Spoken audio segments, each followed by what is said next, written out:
Χαίρετε. Αυτό το βίντεο θα είναι μακροσκελές,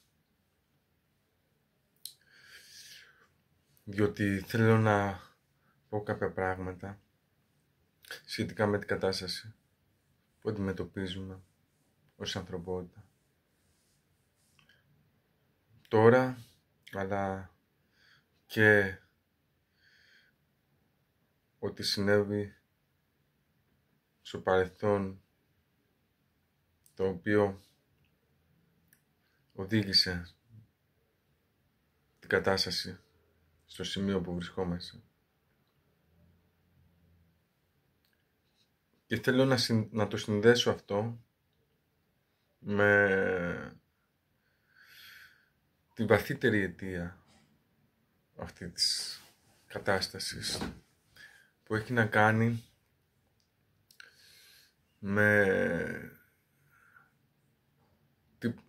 με την εσωτερική διάσταση, να το πω έτσι, αν και δεν είναι για μένα αντιφατικά, το λέω αυτό, δόκιμος όρος, διότι το μέσα και το έξω δεν είναι τόσο ξεχωριστά μεταξύ τους, είναι σαν ένα φάσμα, το οποίο έχει πάρα πολλές διαβαθμίσεις. Θα ξεκινήσω λέγοντας, καταρχάς, πρόκειται για απόψεις οι οποίες προέρχονται από στοχασμό, από διάβασμα, μελέτη, έρευνα πολλών χρόνων. Εν τέλει πρόκειται απλά για μια οπτική των πραγμάτων, που ο καθένας μπορεί να πάρει από αυτή ό,τι θέλει. Μπορεί να μην πάρει και τίποτα ή να διαφωνήσει σε όλα.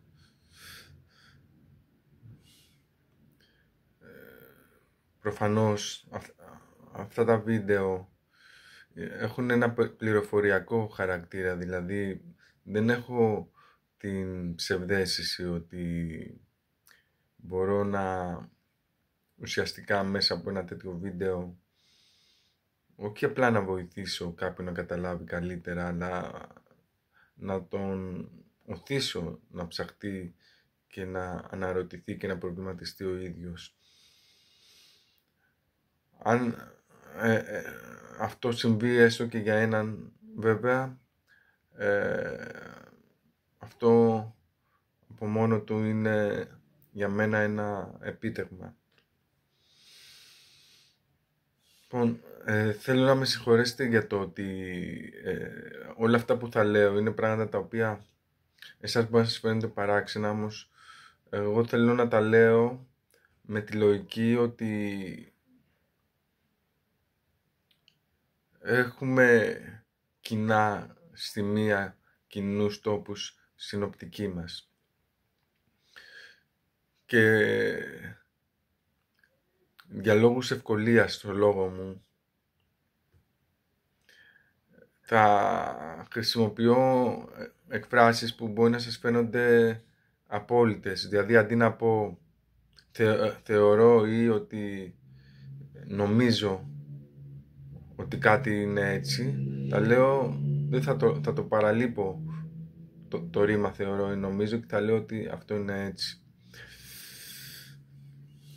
Λοιπόν, για να ξεκινήσω, η οπτική μου ταιριάζει πολύ με τη θεώρηση του κόσμου ως ένα πεδίο στο οποίο διαδραματίζεται ένας πόλεμος, το οποίο μπορεί να τον αποκαλέσουμε μυστικό πόλεμο, διότι δεν είναι πόλεμος που γίνεται με όπλα ή με εξωτερικά υλικά μέσα, αλλά είναι ένας πόλεμος ο οποίος διαδραματίζεται κατά βάση στη ψυχή, στο πνεύμα, στο νου, στη σκέψη του ανθρώπου, στα συναισθήματά του, στη συνειδητότητά του.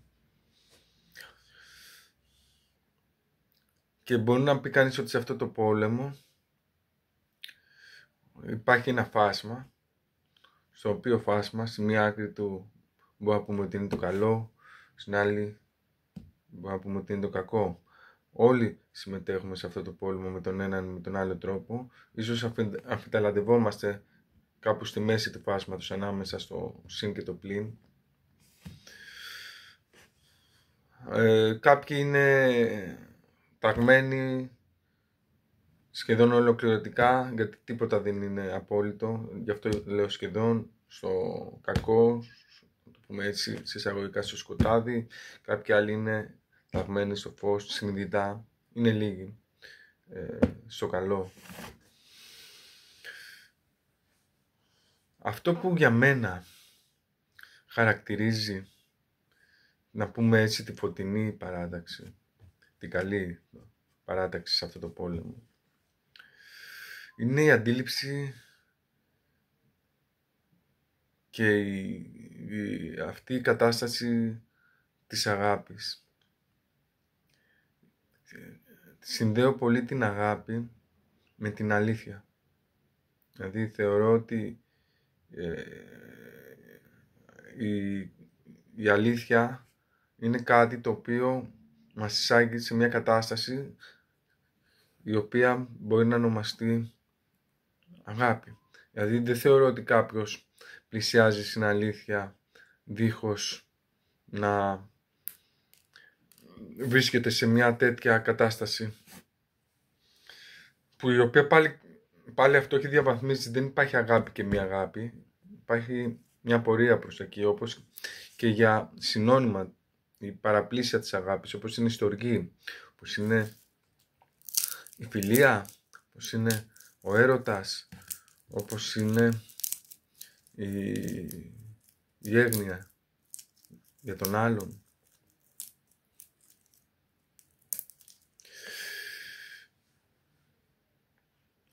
Το θέμα όμως είναι ότι, επειδή μίλησα για αυτό που είναι η ουσία της φωτεινής παράταξης, και θα πω περισσότερα πράγματα γι' αυτό, αλλά αυτό που με απασχολούσε πάντα και θέλω να τονίσω εδώ είναι ότι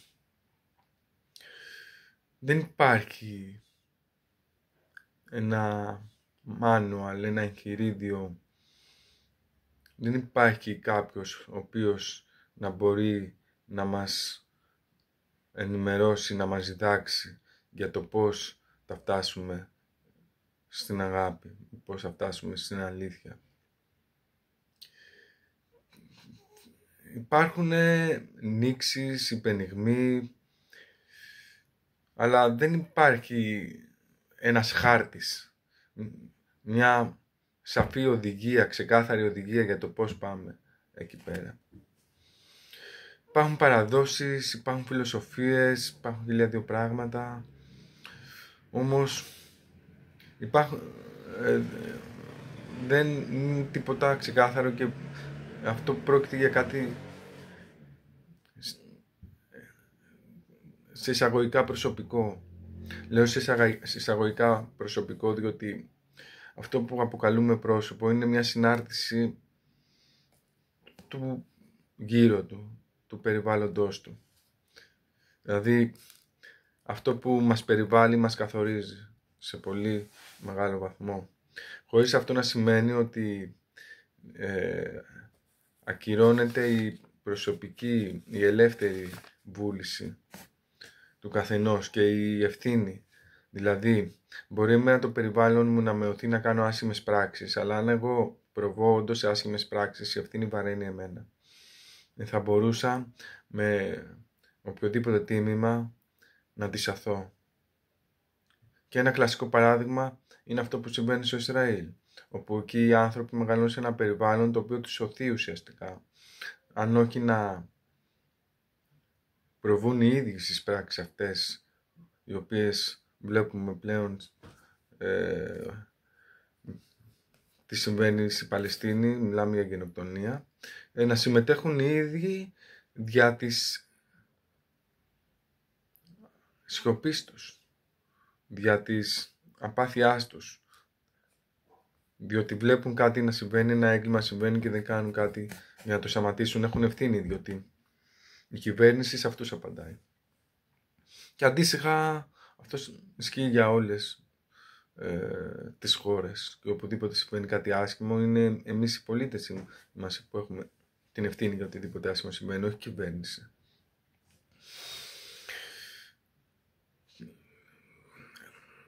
Λοιπόν, θέλω να πω δύο λόγια για εγώ τι πιστεύω εμπειρικά για το πώς φτάνει κανείς προς τα εκεί. Δηλαδή,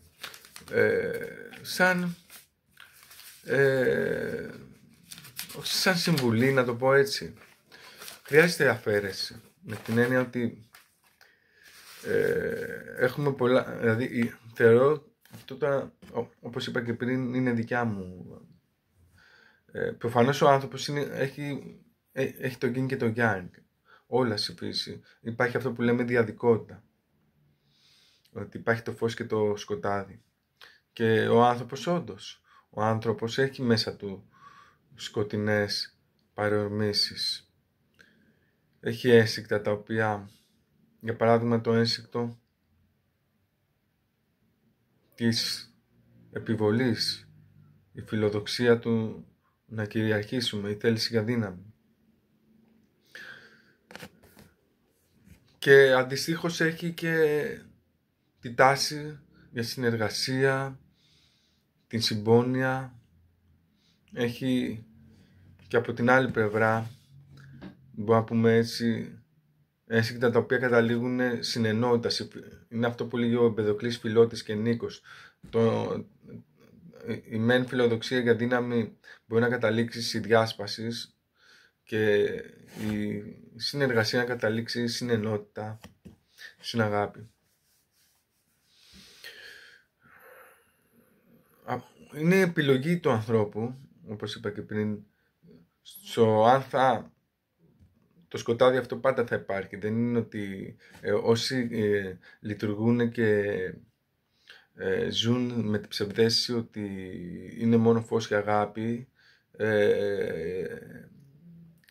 θεωρώ ότι έχουν πάρει λάθος δρόμο και ακόμα και επικίνδυνο, διότι έχουν αφήσει το σκοτεινό τους μέρος, η σκιά τους, έχει γίνει η σκιά τους πλέον, να υπάρχει δίχως να μπορούν να την αντιληφθούν, να την αγκαλιάσουν και να τη μεταστοιχιώσουν, να τη μεταβολήσουν σε κάτι άλλο. Και η σκιά μπορεί να πάρει ανά πάσα στιγμή τον έλεγχο και μπορεί να οδηγεί τους ανθρώπους. Είναι ένα τεράστιο θέμα αυτό, σε πράξεις οι οποίες μπορούν να το πω έτσι, να είναι κακές, να προκαλούν πόνο σε άλλους ανθρώπους. Δηλαδή η ηθική την οποία ακολουθώ ορίζει το καλό και το κακό. Το καλό όσο να βοηθάς τους άλλους ανθρώπους, μάλλον όχι όσο να βοηθάς, όσο να αγαπάς τους άλλους, διότι η βοήθεια από μόνη της μπορεί να εμπεριέχει κίνητρα εγωιστικά και να καταλήγει να κάνει κακό. Και το κακό στο να επιβάλλεσαι στους άλλους και να τους ενοχλείς παρά τη θέλησή τους. Λοιπόν, φτάνουμε πιο κοντά στην αλήθεια, φτάνουμε πιο κοντά στην αγάπη, με το να, όπως είπα, να μπορούμε να αδειάζουμε από σκέψεις και από περιττά στοιχεία τα οποία έχουμε φορτώσει κατά τη διάρκεια της ζωής μας. Αυτό μπορεί να γίνει μέσω του διαλογισμού, όμως ο διαλογισμός είναι καθημερινός, είναι προσοχή, είναι συνειδητότητα. Μπορεί να είναι στην καθημερινότητά μας να κάνουμε διαλογισμό στη δουλειά μας, στη βόλτα μας, οπουδήποτε, στο σπίτι μας μέσα. Ο διαλογισμός αυτός είναι κάτι το οποίο δεν πρέπει να περιμένουμε ότι θα φέρει άμεσα αποτελέσματα. Είναι μια διαρκής κατάσταση, είναι ένας τρόπος ζωής.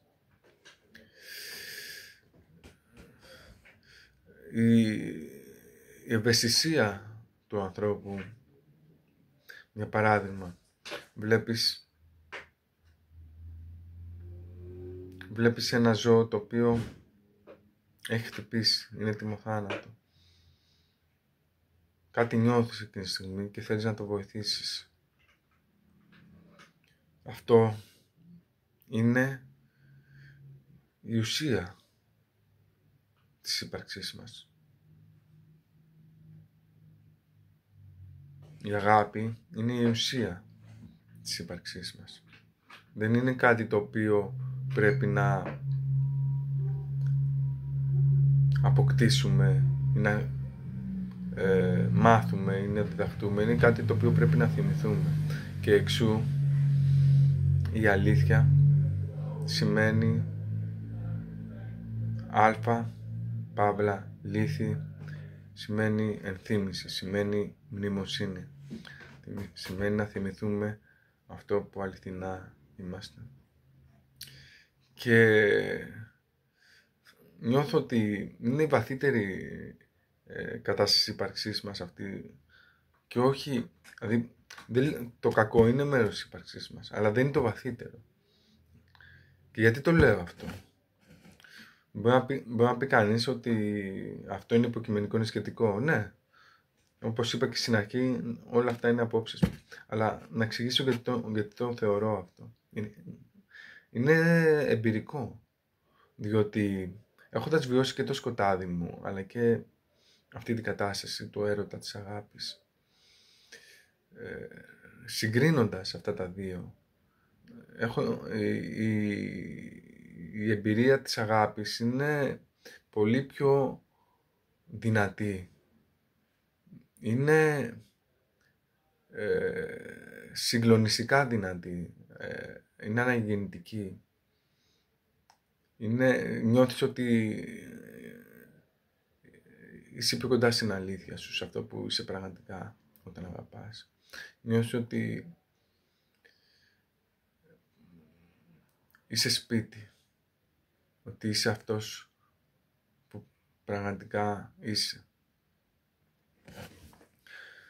Βέβαια, αυτό δεν είναι κάτι το οποίο έχει διάρκεια και δεν είναι κάτι συχνό, να πω την αλήθεια. Όπως είπα, υπάρχουν διαβαθμίσεις. Αν οι άνθρωποι βρίσκονταν σε αυτή την κατάσταση,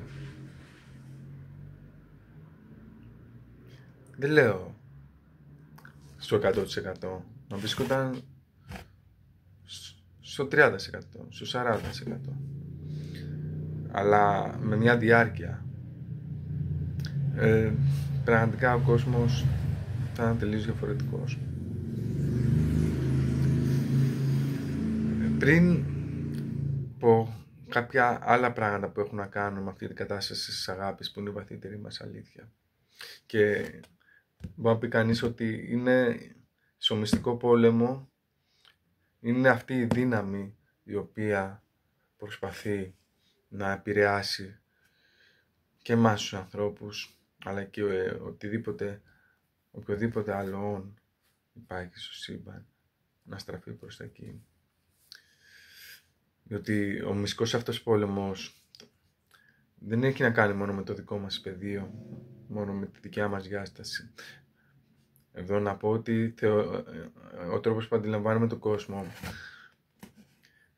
κάνω άλματα, το ξέρω, είναι δύσκολο, είναι ίσως και λάθος ο τρόπος αυτός, αλλά δεν μπορώ να μιλήσω αλλιώς. Δεν αντιλαμβάνομαι τον κόσμο ως μια μηχανή, ως ύλη. Αυτός είναι ο ματεριαλιστικός τρόπος αντίληψης και είναι αυτό που κυριαρχεί στην εποχή μας. Βλέπουμε τα πάντα ως μηχανές, ως αυτόματα που λειτουργούν, όπως και το ίδιο το σύμπαν. Υπάρχει παραβολή της λιμνούλας. Φανταστείτε μια λιμνούλα στην οποία ζουν ψαράκια. Τα ψαράκια αυτά θεωρούν ότι η λιμνούλα τους είναι όλος ο κόσμος. Όταν βρέχει, αντιλαμβάνονται το χτύπημα της θάλασσας στην επιφάνεια του νερού, το οποίο μπορεί να αντιληφθούν ακόμα και τις πτυχώσεις στην επιφάνεια του νερού, άμα είναι εκεί κοντά. Αλλά δεν αντιλαμβάνονται ότι πρόκειται για στάλες οι οποίες πέφτουν από σύννεφα τα οποία βρίσκονται σε έναν ουρανό. Δεν γνωρίζουν καν την ύπαρξη του ουρανού και το σύννεφο. Αν πάει κάποιος σε αυτή τη λιμνούλα, ένας άνθρωπος, και ρίξει κάποιο χημικό και τα ψάρια πεθάνουν, και κάποιο ψάρι επιζήσει από όλα αυτά και μπορούσε να σκεφτεί, δεν μπορούσε να καταλάβει την αιτία αυτής της τραγικής κατάληξης των υπολείπων ψαριών. Φανταστείτε λοιπόν αντιστοίχως ότι τα ψαράκια είμαστε εμείς οι άνθρωποι και ότι αυτή η λιμνούλα είναι ο κόσμος στον οποίο θεωρούμε ότι είναι όλος ο κόσμος. Όχι. Μπορούμε να αντιληφθούμε ένα πολύ μικρό μέρος του κόσμου και η επιστήμη μπορεί να μετρήσει ένα πολύ μικρό μέρος του κόσμου. Δεν είναι αληθινό, δεν είναι υπαρκτό μόνο αυτό που μπορεί να μετρήσει ο κόσμος, που μπορεί να μετρήσει η επιστήμη. Ούτε είναι υπαρκτό μόνο αυτό που εμείς μπορούμε να αντιληφθούμε με τις αισθήσεις μας, το μόνο υπαρκτό. Είναι ένα πολύ μικρό κομμάτι. Αυτή ήταν η παρένθεση για να πω ότι σε αυτό το μυστικό πόλεμο,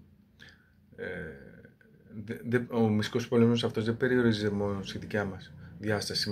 Μάλιστα θα έλεγα ότι η προέλευση του ίδιου του πολέμου δεν πηγάζει, δεν μπορεί να οριστεί στη δικιά μας διάσταση, αλλά προέρχεται από κάπου αλλού και μας αγγίζει και μας επηρεάσει. Σκεφτείτε δύο δυνάμεις, ας πούμε με τη χριστιανική ορολογία, ο Θεός και ο διάβολος.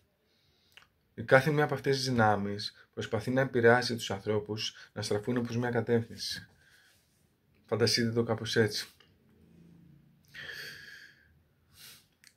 Και σε αυτό νομίζω ότι μπορούμε να συμφωνήσουμε, σε ότι σήμερα, αλλά όχι μόνο σήμερα, προφανώς και αιώνες και χιλιετίες, αλλά το τελευταίο διάστημα, τις τελευταίες δεκαετίες, τις τελευταίες 2-3 αιώνες, έχουμε κυλήσει περισσότερο προς την παράταξη τη σκοτεινή, να πω, του κακού. Και θα το εξηγήσω αυτό που λέω, γιατί ισχύει. Έχει να κάνει με τον τρόπο με τον οποίο σχετιζόμαστε και με τον τρόπο με τον οποίο φερόμαστε. Έχει να κάνει με το πόσο νιώθουμε αγάπη για μας, για τους άλλους, για τον κόσμο, για τα πλάσματα με τα οποία μοιραζόμαστε σε αυτό το κήπο που μας έχει δοθεί, αυτό το δώρο που μας έχει δοθεί. Από την βιομηχανική ανάπτυξη και έπειτα, η ανθρώπινη δύναμη έχει περιοριστεί στο πώς θα εκμεταλλευτεί τον κόσμο για την ανάπτυξη και την αύξηση της παραγωγικότητάς του. Αυτό έχει γίνει αιμονή, έχει καταληφθεί ο ίδιος ο νους του ανθρώπου από αυτή τη θέληση για επέκταση, από αυτή τη θέληση, να το πω έτσι, για δύναμη. Χάνοντας παράλληλα την ενσυναίσθηση και την μαγεία του κόσμου. Διότι για να μπορέσουμε να αναπτυχθούμε σε αυτό το βαθμό που αναπτυχθήκαμε ως ανθρωπότητα, χρειάστηκε να αντιληφθούμε τον κόσμο ως κάτι το οποίο μπορεί να εξηγηθεί και μόνο μέσω της αντίληψης του κόσμου ως κάτι το μετρήσιμο, ως κάτι το μηχανικό, το οποίο μπορούμε να το μετρήσουμε με συγκεκριμένα μέσα που διαθέτουμε, να μετρήσουμε συγκεκριμένα χαρακτηριστικά και δεδομένα, όπως το μέγεθος, τη μάζα, πράγματα τα οποία μπορούμε να τα μετρήσουμε. Χάσαμε αυτό το οποίο δεν μπορούμε να μετρήσουμε και το οποίο είναι η ουσία Για παράδειγμα, η ομορφιά. Ένας επιστήμονας δεν βλέπει, δεν νιώθει μάλλον την ομορφιά. Αντίθετα, σε μεγάλο βαθμό, μιλάω γενικά, υπάρχουν περιπτώσεις επιστημόνων που είναι ευαίσθητοι και νιώθουν την ομορφιά. Αυτό το μόνο είναι κάπως αναίσθητος και το μόνο που αντιλαμβάνεται είναι τα στοιχεία που θέλει να αντλήσει και την εικόνα την οποία θέλει να σχηματίσει, έτσι ώστε να μπορέσει να καταλήξει σε μια εφαρμογή η οποία μπορεί να αυξήσει την παραγωγικότητα της μηχανής, έτσι ώστε το σύστημα να τον ανταμείψει. Το σύστημα, αυτό να το πω έτσι, ανταμείβει αυτούς οι οποίοι αποδίδουν, αυτούς που αυξάνουν την παραγωγικότητα του συστήματος. Με οποιοδήποτε τρόπο.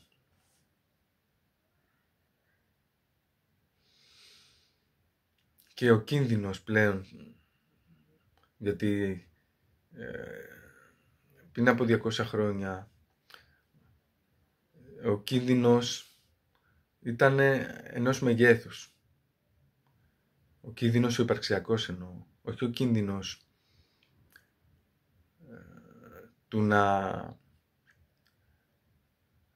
μιας φυσικής καταστροφής, μιας τεχνητής καταστροφής ή της περιβαλλοντικής υποβάθμισης ή της οικονομικής και πάει λέγοντας.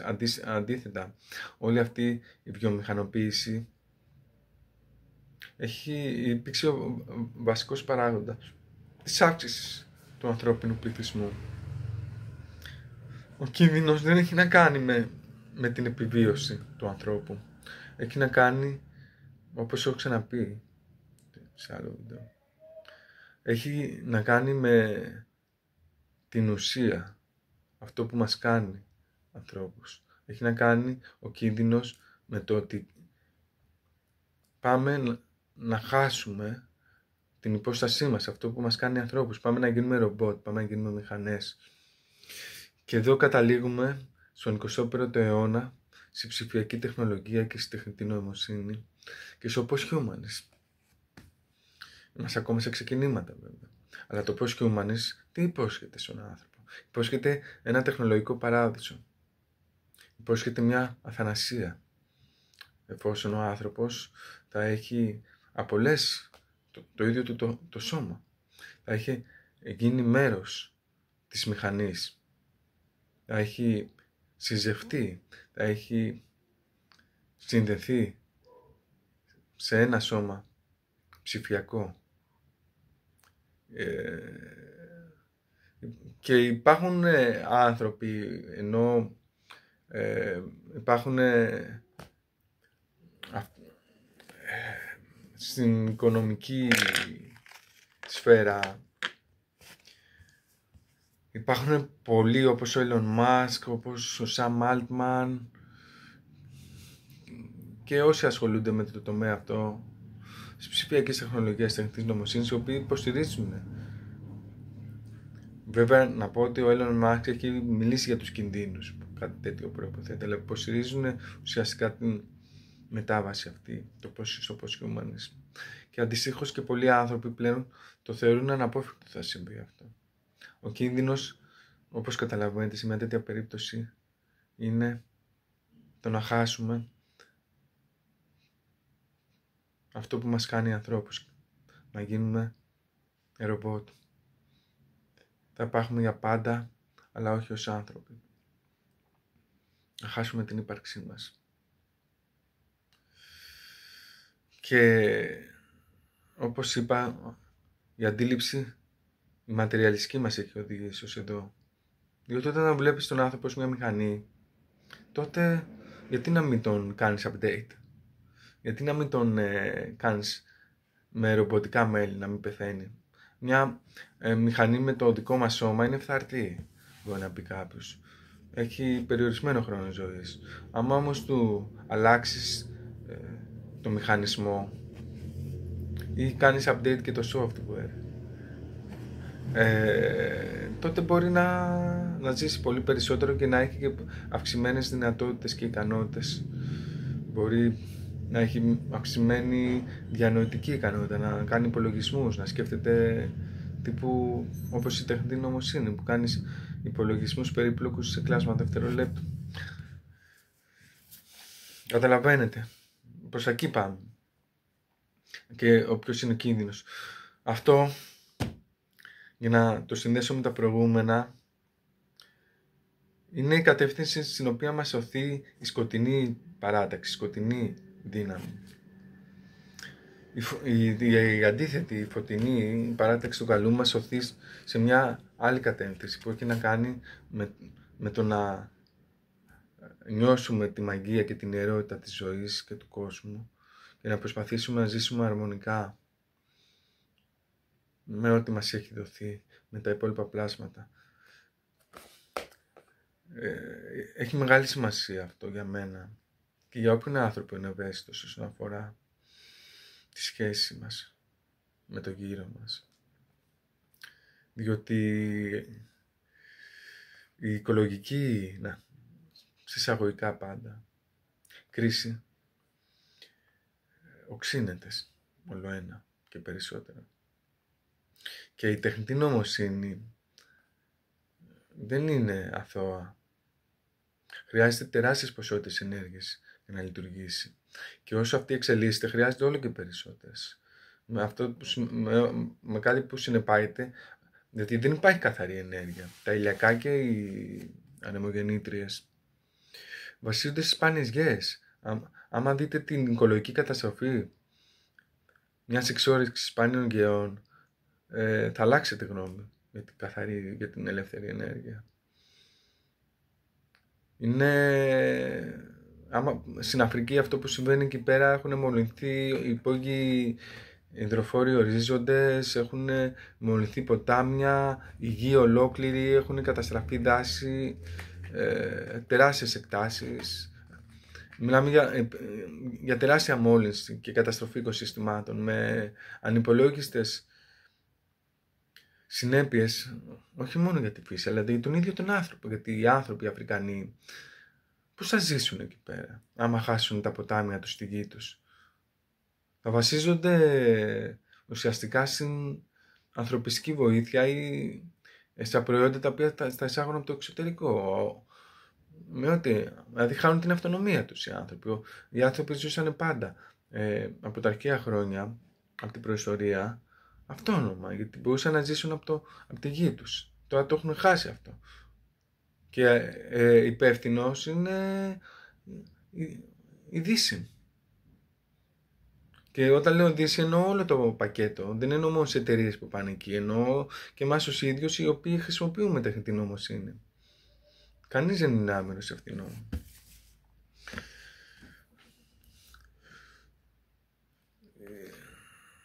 Η παράταξη του καλού μας θέλει να αντιληφθούμε την ιερότητα του χώματος, την ιερότητα του περιβάλλοντος, της φύσης, του οτιδήποτε υπάρχει. Αν εμείς παραμείνουμε σε αυτόν τον τρόπο να βλέπουμε, να αντιλαμβανόμαστε και να σχετιζόμαστε με τον κόσμο, δεν θα αλλάξει τίποτα. Πώς μπορεί η φωτεινή δύναμη να μας επηρεάσει? Ο καθένας μας μπορεί να είναι φορέας αυτής της δύναμης. Ο καθένας μας μπορεί να εμπνεύσει με τον οποιοδήποτε τρόπο, όπως αυτό που κάνω εγώ. Είναι ένας τρόπος. Μπορεί να μην έχει μεγάλη αποτελεσματικότητα. Κάποιος αποτελεσματικότητα. Όχι. Μπορεί να μην καταφέρει να αγγίξει πολλούς. Όμως κάποιος άλλος μπορεί. Ο καθένας κάνει ό,τι μπορεί. Με τον τρόπο του. Η τέχνη μπορεί να βοηθήσει. Το βλέπουμε αυτό. Είναι μια μάχη, δεν έχει χαθεί. Μάλλον είναι ένας πόλεμος. Μπορεί μια μάχη να χαθεί, αλλά όχι ο πόλεμος. Δεν σταματάει ποτέ αυτό. μέχρι και ο τελευταίος άνθρωπος να παραμείνει που δεν θα έχει γίνει ρομπότ, αυτός ο πόλεμος τουλάχιστον στο ανθρώπινο πεδίο θα συνεχίσει να υφίσταται. Και προσωπικά δεν θεωρώ ότι αυτό θα συμβεί ποτέ. Δεν θεωρώ ότι θα γίνει. Και δεν νιώθω την ανάγκη να εξηγήσω γιατί δεν θεωρώ ότι θα συμβεί ποτέ. Απλά το αισθάνομαι, το διαισθάνομαι.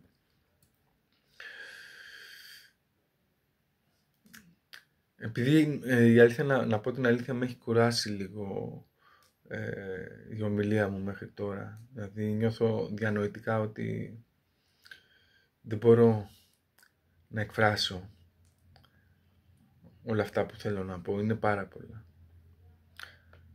Ίσως να κάνω μια σειρά βίντεο που βέβαια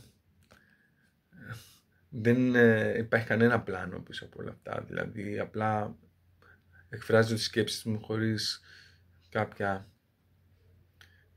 σχεδιασμένη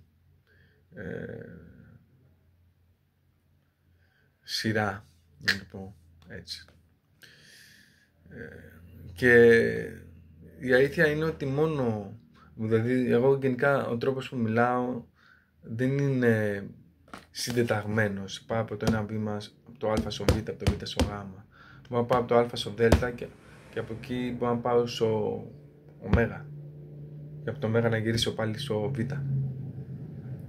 Ανά πάση στιγμή. Κάνω αυτά τα άλματα, δηλαδή αυτός είναι ο τρόπος μου. Ήθελα να πω κάτι τώρα για να κλείσω αυτό το βίντεο, το οποίο έχει να κάνει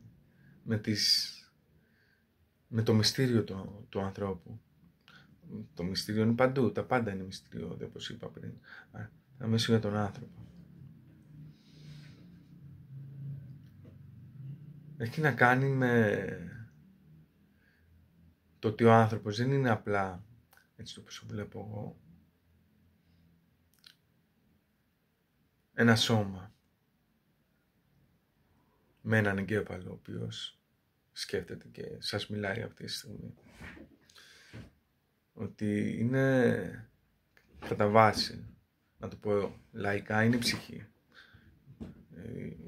Ένας επιστήμονας μπορεί να το αποκαλέσει αυτό consciousness, awareness, συνειδητότητα,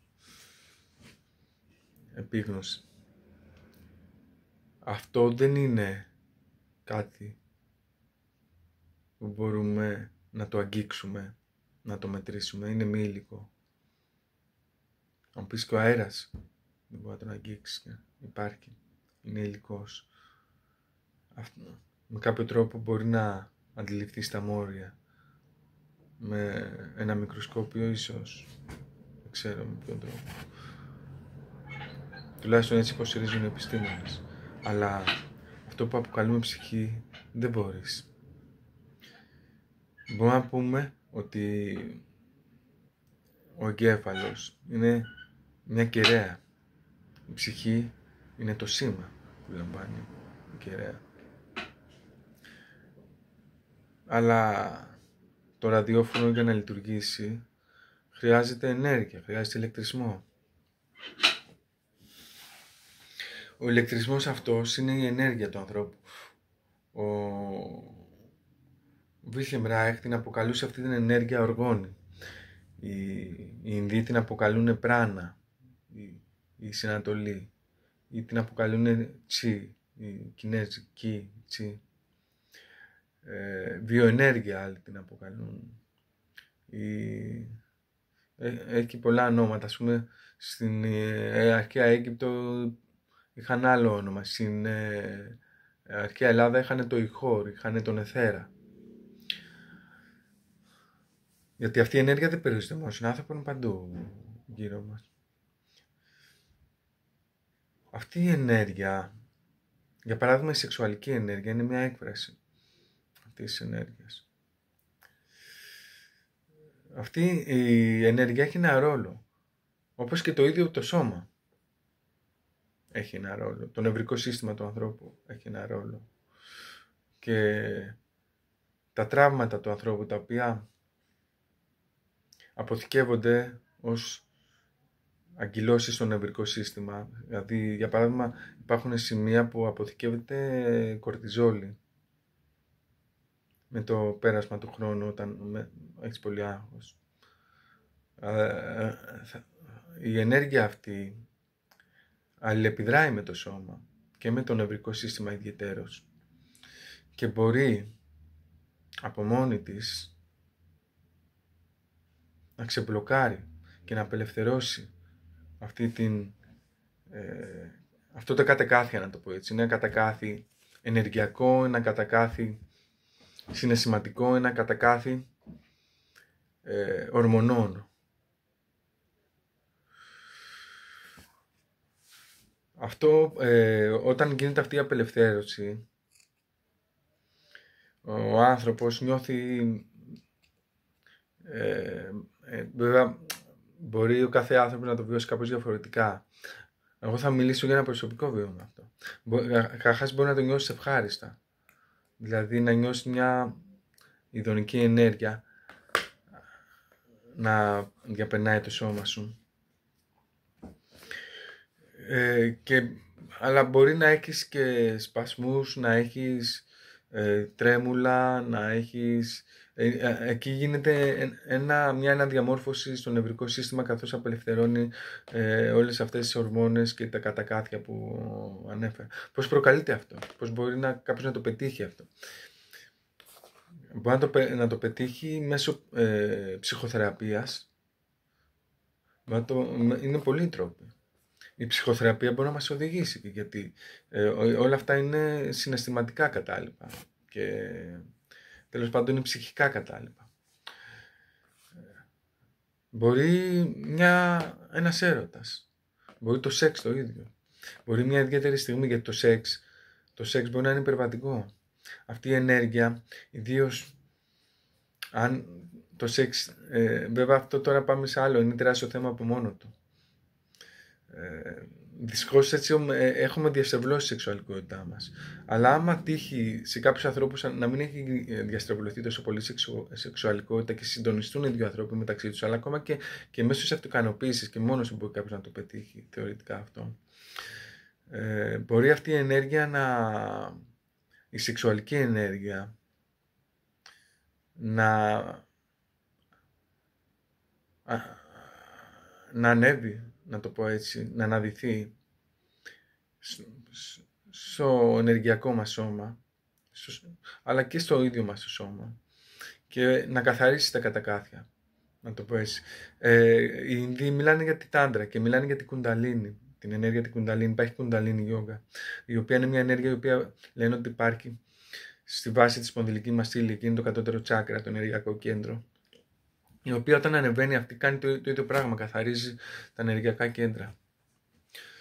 Και βέβαια αυτό δεν είναι πάντα κάτι ευχάριστο, μπορεί να είναι και δυσάρεστο και μπορεί να χρειαστεί καιρό για να νιώσουμε, να το πω έτσι, όχι ανακούφιση απλά, αλλά ανανέωση και αναγέννηση. Μπορεί να γίνει αυτό ύστερα από διαλογισμό, όπως είπα, ύστερα από γιόγκα, μπορεί να γίνει ύστερα από σεξ, μπορεί να γίνει ύστερα από μια έντονη στιγμή που μπορεί να ζήσουμε στη ζωή μας. Αλλά έχει πολύ μεγάλη σημασία, ανεξαρτήτως το αν κάνουμε διαλογισμό ή γιόγκα ή υπερβατικό σεξ, έχει πολύ μεγάλη σημασία να δουλεύουμε με τον εαυτό μας ψυχολογικά, είτε με κάποιον ψυχολόγο, είτε με κάποιον άλλον άνθρωπο, είτε μόνοι μας. Ο καθένας μπορεί να επιλέξει τον τρόπο του, να πειραματιστεί. Διότι, όπως είπα, αυτές οι αγκυλώσεις είναι συναισθηματικές, είναι ψυχικές και ποικίλουν ανάλογα με την κατάσταση, με τον άνθρωπο. Δηλαδή, ένας άνθρωπος ο οποίος έχει βιώσει κάτι πολύ τραυματικό, ιδίως όταν ήταν παιδί, δηλαδή, για παράδειγμα, είχε βιαστεί όταν ήταν παιδί, αυτός έχει κάτι που έχει κάτσει μέσα του, το έχει απορρίψει στο ασυνείδητό του, στο προσωπικό του ασυνείδητο. Και μπορεί να φτάσει σε ακραίο σημείο να δημιουργηθεί αυτό που λέμε μια δεύτερη προσωπικότητα. Είναι αυτό που λέμε διπολική διαταραχή. Και είναι άλλος ο βαθμός της σοβαρότητας αυτής της κατάστασης. Για να επανέλθω όμως και να το συνδέσω με ό,τι έλεγα στην αρχή και για το πόλεμο, για τη φωτεινή θετική παράταξη.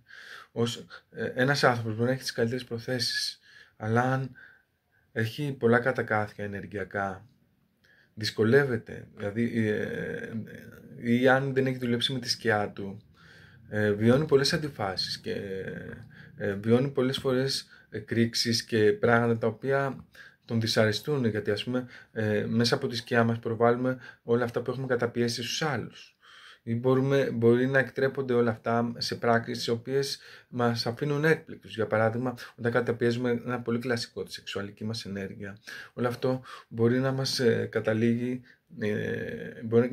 να εκτρέπουμε αυτήν την ενέργεια είτε στο πορνό, το οποίο δεν είναι κατακίνδυνο για τους άλλους, αλλά επικίνδυνο για μας, με την έννοια ότι διαστρεβλώνει η σεξουαλικότητά μας, είτε στο να κάνουμε κακό στους άλλους, μέσω το να βιάσουμε κάποιον ή το να του φερθούμε άσχημα.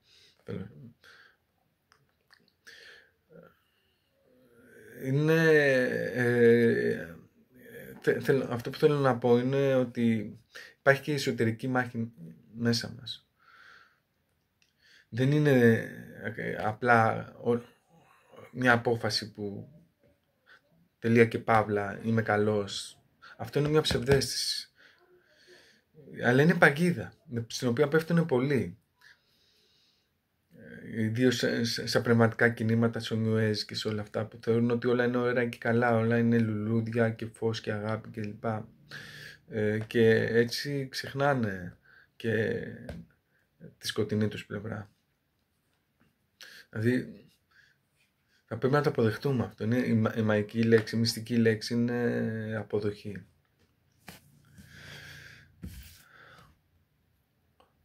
Δεν ξέρω αν έχει ερωτευτεί κανένα σας πάρα πολύ, ή αν έχει ερωτευτεί σε σημείο που να νιώθει μια ενέργεια στην καρδιά του.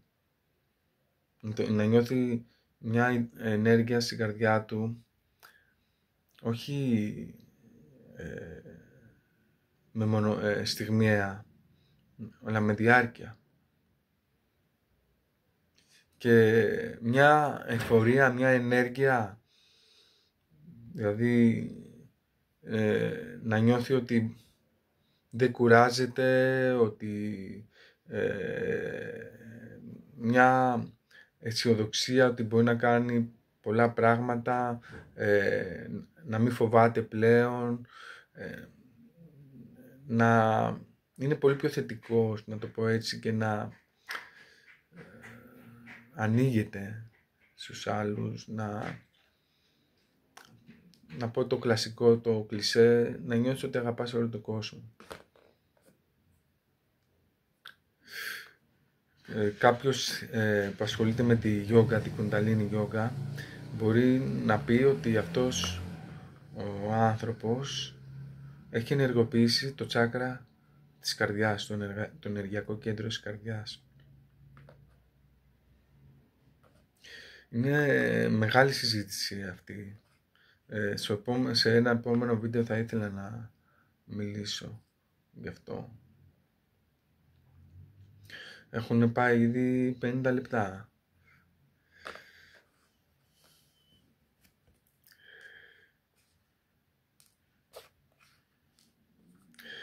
Τίποτα όμως, για να κλείσω. Δεν είναι θέσφατο. Είναι διαρκές. Δηλαδή, ποτέ δεν θα φτάσουμε στη φώτιση και θα μείνουμε εκεί.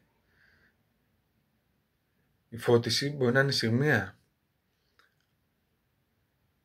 Δεν υπάρχει φώτιση η οποία δεν υπάρχει, μιλάω γενικά, η οποία να είναι συνεχής. μπορεί ο Χριστός να ήταν μια τέτοια περίπτωση. Αυτό είναι πολύ πιθανό. Αλλά καταλαβαίνετε τι θέλω να πω, ότι μπορεί κάποιος να ερωτευτεί και να φτάσει σε αυτή την κατάσταση, αλλά μετά από κάποιο διάστημα μπορεί να απογοητευτεί και να κλείσει πάλι. Αυτό μου έχει συμβεί εμένα. Πιστεύω ότι έχει συμβεί σε περισσότερους ανθρώπους.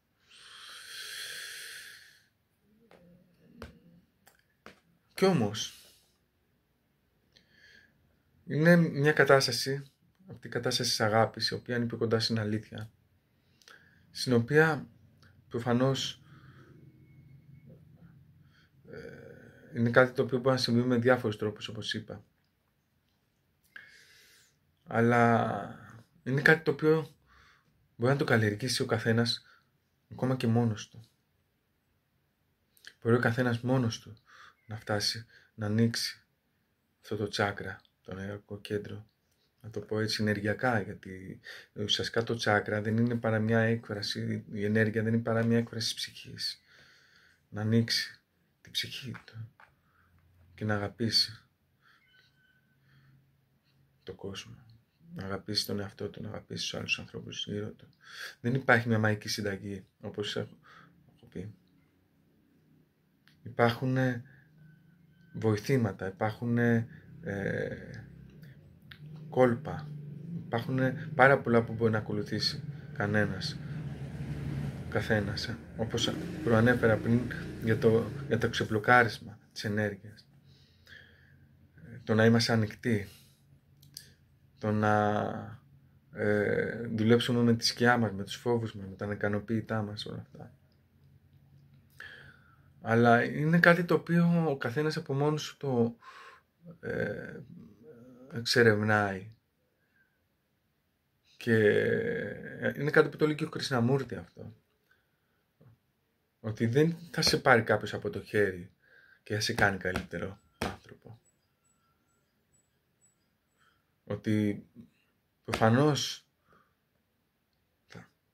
θα σε βοηθήσουν άλλοι άνθρωποι. Αλλά αν εσύ δεν κάνεις το βήμα, δεν πάρεις το ρίσκο, γιατί τίποτα δεν είναι ακίνδυνο και εύκολο, αν δεν ρισκάρεις, δεν κινδυνέψεις, δεν εκτεθείς, να το πω έτσι, δεν ξεβολευτείς, δεν θα καταφέρεις κάτι ουσιαστικό. Τίποτα στη ζωή δεν κερδίζεται, δεν κατακτείεται χωρίς προσπάθεια, χωρίς αγώνα. Μιλάω πάντα γενικά, υπάρχουν μεμονωμένες περιπτώσεις. Μπορεί να κερδίσεις τα πάντα με ένα πάτημα του κουμπιού, ή μπορεί να κερδίσεις 10 εκατομμύρια παίζοντας μια φορά στη ζωή σου ένα λαγείο. Όλες συμβαίνουν. Μιλάω γενικά. Εύχομαι αυτό το αποκαλώ μονοπάτι, το μονοπάτι της καρδιάς, διότι η καρδιά είναι κομβική στον άνθρωπο, η αγάπη, για να μπορέσει να χρησιμοποιήσει τη δύναμή του για καλό, για να μπορέσει να πει ότι είμαι στη φωτεινή παράταξη συνειδητά και θα κάνω ό,τι μπορώ σε αυτό το πόλεμο.